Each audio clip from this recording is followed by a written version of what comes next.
I have in studio the Deputy Nairobi Governor, Polycarp Igathe, and he's just been explaining some of the plans that they have 4 months into office for this first term, hoping that it'll give him the second term. But going by what you have been saying, you're not too pleased with the work that they're doing as the Nairobi government. And just take you back to the issue of the decongestion, I mean, rather the sanitation, and you were talking about having 100 youth from different wards. That's about 8,500 youth, and you're saying they'll be subcontracted by the county government to deal with the garbage collection. Does this mean every other institution or company cartel that has been collecting garbage will be phased out? It will be only the 100 youth per ward? Yes, and the system we are going to borrow from is what they have done in the National Youth Service, called the cohort system. Of enrolling young people. And yes, we are going to deface the current garbage collectors. To be honest, they've taken Nairobi for a ride for far too long. And one of the biggest issues as we campaigned was the issue of garbage has been in every Nairobian, on the lips of every Nairobian. And we have started the work. And when you have only done 4 months out of 60, I have to apologize to you because you're frustrated that I'm only talking about plans, not what we have done. But when you have only done 4 months out of a term that takes 60 months, you tend to talk more about plans than what you have actually done. So bear with me on these on plans that you were one. talking about But in I can the tell campaign you, period, but I can also assure. answers. But what I would like you to just bear with me. Or bear with us and by our patience. Not me, and, the Nairobi residents. No, yeah, that's who I'm talking to. Yeah. That's what I'm talking to, because I mean, I love the media is keeping us honest. It's fantastic. What we are saying is, the worst thing is to begin to do stuff without planning. You must plan. You talk about things during the campaign, then you come into office and you assume office. When you assume office, you come and really see what's the state of affairs. Then you plan around that. And I can assure you, we have a very good idea where we sit. And the state of affairs is even worse than we thought. And we have started that journey in respect especially of garbage. We are focusing on garbage, we are focusing on traffic decongestion, and we are focusing on water supply. Those three things are really in our eyes. And also with water supply is also sewer availing sewer in certain places. Right. If you go to Eastlands, and our area of priorities, especially Eastlands and the road below Tomboya. If you go to Eastlands, you'll see we've already started working on the Donholm area. We are starting to repair the roads. There was a really bad road that goes into Donholm.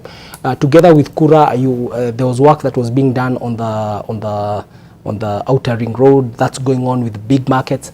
For hawkers, we are working with the Medium and Small Enterprises Authority of Kenya to start registering hawkers and then assigning these hawkers to specific markets which we are building. We are spending another close to 3 billion shillings focusing on Karandine market in Dagoretti. Karen, we are building a market. It's continuing. You can take your cameras there now. It will be ready by the end of the year.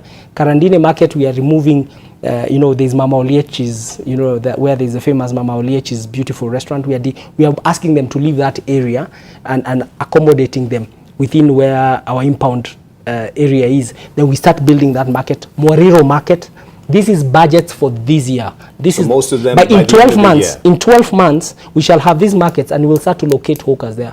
In 12 months. Yeah. But every day a hawker has to sell. So they'll still be in the CBD. Oh yeah. They'll still be in the CBD. We have to accommodate. We can't. It's not something that will happen overnight. Hawkers have told us, show us where to go, and we will go. But we have nowhere to take them immediately, as if at 5 o'clock today I have nowhere to take them. But I know myself, with our teams and my boss, we are building those markets to take them there. All so right. That's going on. You mentioned the one in Gara where you'd start having them there by February. Yes, Moriro market. Moriro market. Yeah, there's Moriro. Yes. But for most parts of the CBD, then hawkers will still remain. No, hawkers will have to remain in CBD because let me tell you the problem of hawkers in Nairobi. The real source of it is a breakdown in the education system in Nairobi. In Nairobi, transition from primary to secondary is less than 50%. So 1 out of every 2 kids you see people end up at standard 8. And it has been like that for the last decade and more. That is good. And what happens, that's a good point. And listen, yeah. then they need a livelihood. Right. So all I'm saying is, because they need a livelihood, we need to bear, and it's good that they want to do business. They actually don't want to steal and become criminals. So we have to accommodate one another as we solve. There'll always be an area where it's a gray area, an overlapping area. And it's a really frustrating area, especially for Puritan. It doesn't happen night and day. So that's starting to happen. And we've had engagements with the hawkers. The people we have not met, and we're just about to meet them, is the shopkeepers, shop owners, property owners south of Tom Mboya. We owe them a town hall. That's the last bit of consultation we want to do. We've met the hawkers, we met the matatu people, but the shop owners, we want to meet them to also hear their views. Okay. Yeah, so that's the one we're doing. The issue of the voluntary early retirement, yes, of what you say would be 50% of the 12,000 NCC staff members that you have. So when will these 6,000 plus elderly NCC staff members be phased out of the workforce? We are finalizing conversations with Treasury to get 3.5 billion shillings conditional grant to the Nairobi City County so we can offer the voluntary early retirement. Today we have improved revenue collection. When we came into office, we were collecting at most 7 to 8 million shillings a day. That is what was hitting our accounts. I can assure you we've been trending at 50 million a day. And in December, for the first time in the history of Nairobi City County, we paid salaries without asking for to Treasury. We went into our account and paid salaries. We've even completed paying for an overdraft, which was taken illegally in the past with the cooperative bank. We've paid it off. To give these services, to clean, to decongest, to provide sewers, it takes revenue collection. So we've started that bit, but when we say we've collected revenue, people don't really see it, but we started. And we paid November and December salaries were paid on time. So on average, 50 million every day on the digitized system? Yes, and on digitized system, and we are sweeping all the money to Central Bank of Kenya. We are not spending at source. And let me give you another statistic. How many properties do you think are in Nairobi? Discrete properties that should be paying property rates. I can tell you now, according to Kenya Power numbers, they send 1.9 million bills every month. So you can argue there's 1.9 million properties in Nairobi. But let's discuss that because of double counting. I have done some research in work. We have 1.6 million properties in Nairobi. Do you know how many are paying property rates? No. 100,000. Only 100,000 properties are paying revenue in Nairobi. And that's why you saw us create a data center. We are finalizing building a geographical information system, working together with the Ministry of ICT and the ICT Authority, and with our own teams led by our own county executive Kerich.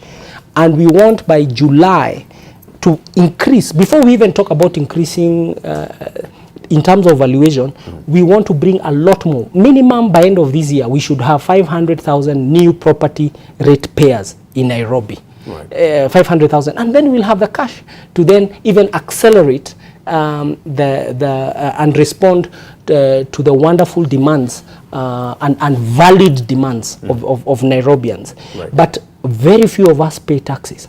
I can tell you, you can imagine a city with 1.6 million properties and only 100,000 are paying. And every city in the world is run with property taxes. So the revenue bit is also very important, but to do revenue, you must digitize it. That's why we started with a data center. First things first. That's what we're dealing with. And you've dealt away with the ghost workers. That's another issue where the revenue has... Ghost workers is even a bigger... We are going to deal with that. Right now, we have identified we have about 380 of them. That's the real number. We are doing verification. By June, as we go into the new financial year, we shall have cleaned up our database. Because like I said, we have 12,695 employees. I'll give you another statistic. We found that out of those 12,695 employees, 4,188 don't have PAYE records, so that they don't pay taxes. Right. That's almost a third. So we have to clean up our entire payroll system, IPPD. There's a lot of work we are doing behind the scenes. Looking at the revenue, those 380, how much do they make? Are they meant to be making in terms of the money? Because you've said you've identified 380. No, our biggest bill in Nairobi is salaries. We are paying 1.5 billion shillings. 1.5 billion shillings a month in salaries. So Nairobi, Ghost workers would say how much Nairobi can be run by 6,500 people. We are overstaffed because it was a political system. It's a place where when I got elected, I brought everybody from who knows me. I would make sure I employ 1,000 people or 500 people. So let's agree we are also overstaffed, but we'll be looking at the overstaffing. But we need to change also the generation. Nairobi needs to be driven by people with an imagination, not people with memory. Yeah. Well, the issue of the 55-year-olds and above being phased out through voluntary early retirement. How soon? You've said you've applied to. No, that for sure. I'm hoping that by March we will be on the final stages of EER. All right. So over 6,000 will be phased out with that voluntary. Yeah, we hope so. It's a voluntary. We are asking, and I think they are also saying, please give us a decent offer. We go. We want our children to now come and work. Okay. Yeah. Polycarp Igathe, the Deputy Governor of Nairobi, thank you very much for the thoughts that you've given us. And you should probably log on. There's a lot of feedback that is coming your way as people have been following this conversation. The work is cut out for you, and a lot of expectation for the capital.